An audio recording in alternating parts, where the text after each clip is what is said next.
I'm about to spend the next week of my life breaking random F1 game world records, all the way from the slowest lap ever driven on F1 24 to driving faster than anyone has ever done in a straight line. Is it actually possible to break this many records in just 1 week? Well, I've got absolutely no idea, but there's only one way to find out.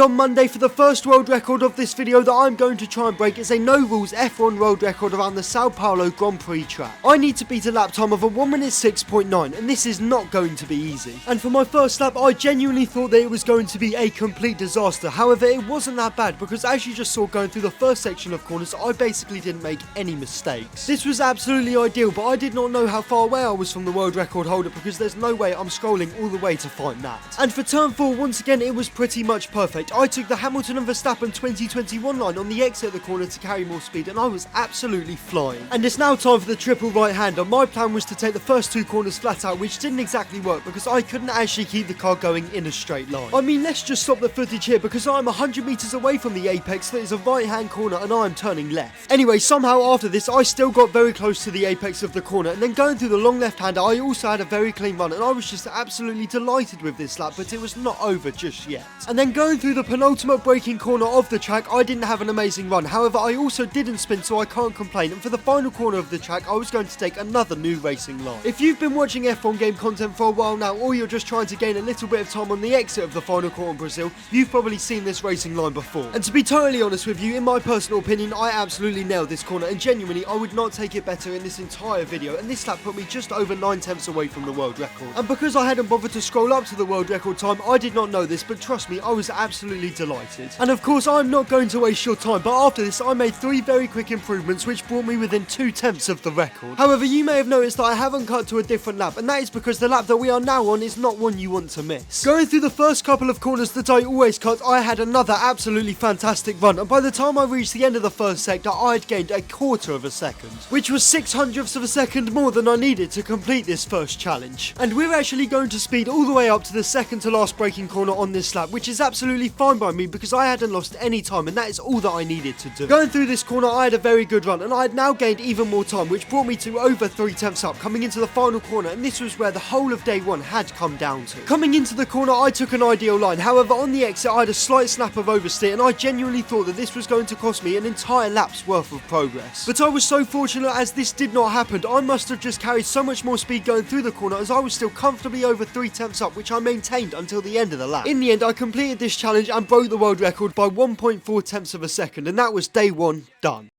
And for my second world record of this challenge on Tuesday, I was going to try and set the slowest lap time possible on F1 24. The lap time that I guess I am trying to beat is a 2.5 minute lap around Azerbaijan with a Formula 2 car. So you might be thinking that this is going to be easy. All I should really have to do is drive around for 1 lap at 1 mile an hour and I'll be sorted. However, that is not the case. To set a lap time which will actually upload to the leaderboard on F1 24, you cannot set a lap slower than the default ghost, which is basically the equivalent of -50 AI. So because the default ghost lap time is a 2 minute 31.4 and the slowest lap set is a 2 minute 30.1, I have a 1.3 second window when crossing the finish line to complete my goal. So of course I'm not going to waste your time, and we're going to go through this very slow lap very quickly, and as you can see in the background, I was hovering around 10 seconds above the default ghost best lap time. So when we get up to the finish line, I'm going to have to slow down a lot so I can perfectly time when I cross the line so I can set the lap that I need. Anyway, we're now coming up to the finish line, and I was actually 20 seconds up to the default ghost, so I've really got to slow down if I want to squeeze into the 1.3 second gap. I'll be honest, I do actually want to try and dramatise this part of the challenge, but trust me, it just was not that difficult. And as you can see, I am now the owner of the slowest lap time set on F1 24, and that was another day and another world record ticked off.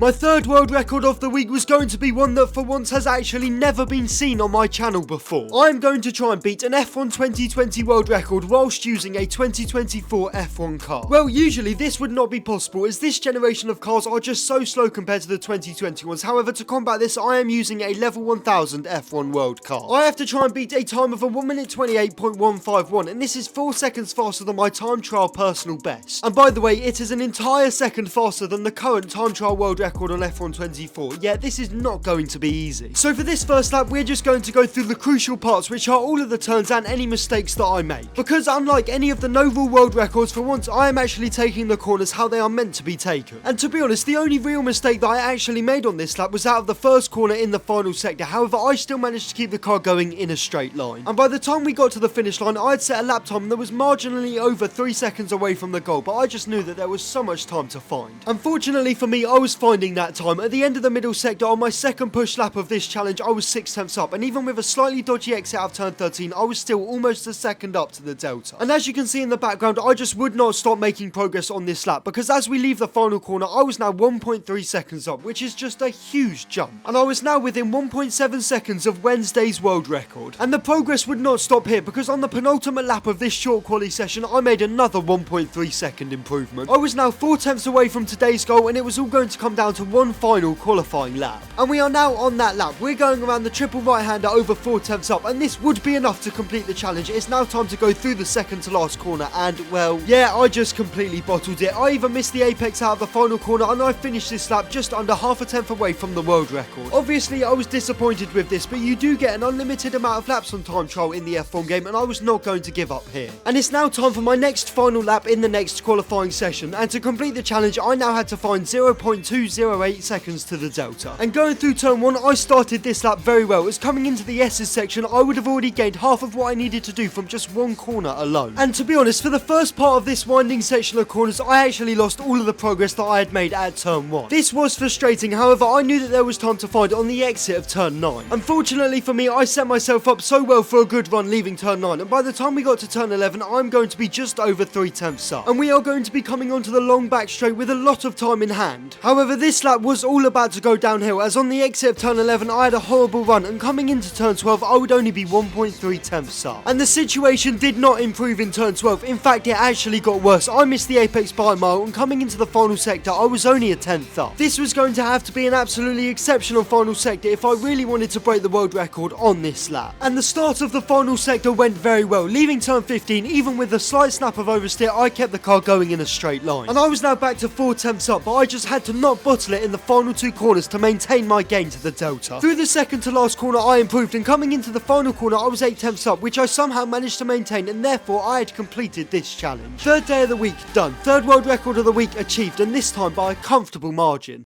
And for the fourth day of this challenge, the record that I was going to try and break was the fastest ever top speed driven, but this time I'm going up against a real life Formula 1 car. The current top speed record is 372.5 kilometers an hour set by Valtteri Bottas at the 2016 Mexican Grand Prix, which by the way for the Americans is 231.4 miles an hour. So because 2024 F1 cars are nowhere near as 2016 F1 cars in a straight line, I'm going to try and beat this record with a level 1079 F1 world car. And instead of around Mexico, I'm going to be trying this around Azerbaijan. So obviously to do this, I'm going to need an unbelievable amount of slipstream and battery to beat this record, and here is my first attempt at the challenge. So as you can see in the background, we're going through the fast left right handers, and I was properly in the slipstream of the car in front, which was working out perfectly, and I had 40% of my battery remaining. Well, this was until I smashed into the back of the AI, and this wouldn't be the last time that this would happen while I was trying to beat this record.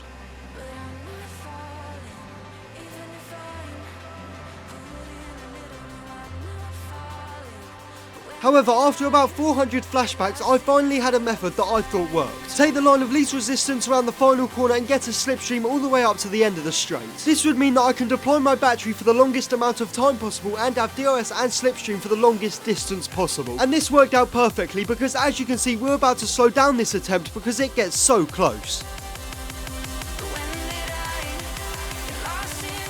I had done it. With about 10 metres before I hit the car in front, I managed to scrape into the 372 kilometers an hour zone. And I'm not having anyone tell me I didn't break the 0.5 kilometer of an hour, because I definitely didn't, but it's literally not possible, so we're going to move on. And if anyone can beat that, please put it in the comments below, because for me it was literally not possible. However, that was my 4th world record of this challenge completed, and we're now coming on to the hardest day and challenge of this entire video, day 5. So for my final world record of this video, I'm going to try and break a Formula 2 no rules world record around Portimao. The time that I'm trying to beat is a 1 minute 24.2, and I'm certain that this is going to be so funny but also so difficult because I've got no idea how to drive this new track. So unsurprisingly, my first lap was a little bit of a disaster as I didn't really know what lines I should have been taking through the corners, so to try and counter this, I have turned on rival ghosts on the time trial settings. So we will now be able to follow the world record holders line and their ghost car. To be fair, my lap didn't exactly start that badly until the start of the second sector where I overshot a corner by a long way and I was now into the gravel. And we're actually going to speed up the footage to later in the lap as none of the corners in this section I took differently compared to a normal F1 24 lap. Anyway, we're now coming into turn 13 and I didn't actually know that I should have cut these final corners as I just did not think that was possible, so that is definitely something that is going to gain me time on my future laps. And I just took these final corners like I would have on a normal lap. However, fortunately I did follow the world record holders line through the long right-hander final corner, and in the end I set a lap time that was 5.6 seconds away from the world record, which to be fair is a lot of time. However, I knew that I could close the gap down so quickly. And for my second lap, nothing really changed until we got into the middle sector, as this time I didn't completely overshoot this crucial corner. And even though I didn't exactly have a great run on the exit, I still managed to gain 2.5 seconds.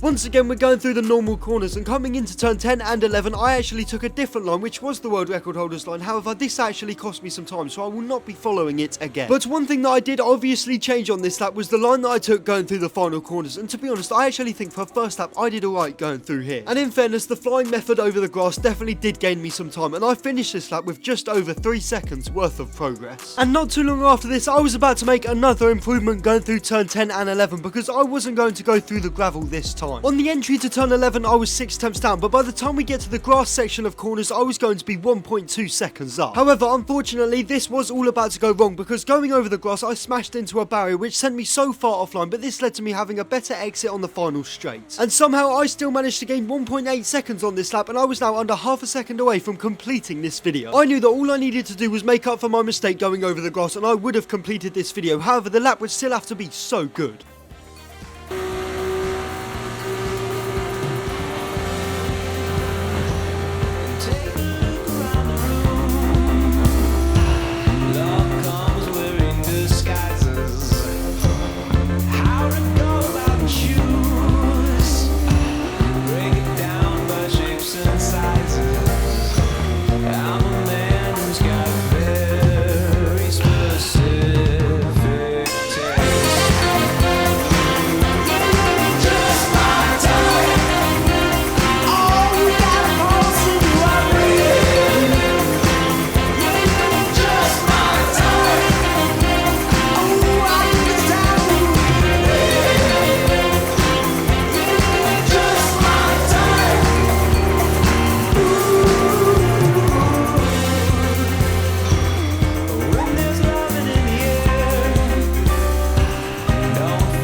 I had done it. I broke the world record by exactly 1 second, and I had completed my goal for this video, 5 world records in 5 days. And thank you all so much for watching, and I will see you all next week.